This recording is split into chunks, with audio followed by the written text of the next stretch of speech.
forward, of course, with a new coach. They'll have a new coach next year, Detroit, and they'll have a new GM as well with Bob Quinn out the door. I spoke about this a little bit earlier in the program, but I feel like Detroit for a few years have been a team on the cusp. They've had Matt Stafford, who is a good enough quarterback. They've had some okay skill position guys. And I feel like for a long time, they have been a team that are just, one draft class away, one or two impact rookies away from really being a genuine playoff contender in this division. Of course, the NFC is always competitive, but they just seem to not be able to get out of their own way. As for Matt Stafford, I like Matt Stafford. I think he is a top 10 or borderline top 10 quarterback, and I think if the Lions decide, and they're going to end up with a pretty early pick, they're probably going to end up with a top 5 pick.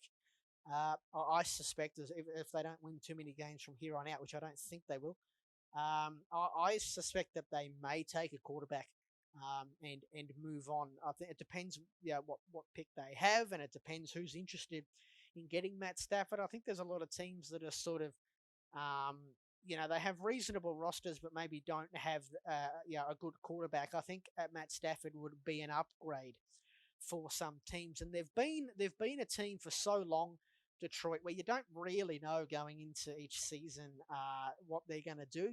They're sometimes a little bit of a dark horse team. Sometimes people go into a season with high hopes of Detroit. Like I know I picked Detroit to win the division this year, and so did some people. They picked them to be the team to go from worst to first in that division. I think at least if they trade Matthew Stafford and they really start again, at least you then know where they sit.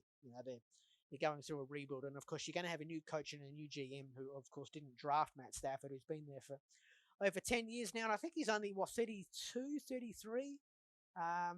So he still has enough time, I think, for a team that perhaps on the cusp of being in contention, but maybe they want an upgrade at the game's most important position. I think Matt Stafford could be a good option.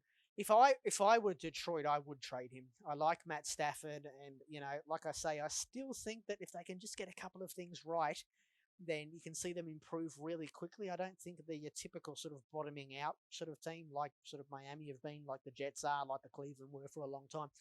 The Cleveland Browns were, I should say, for a long time. But I think it'll be like ripping the Band-Aid off. If they get rid of Matt Stafford, then at least we know where we sit, and we can maybe leave Detroit for a little while and let them pick themselves up.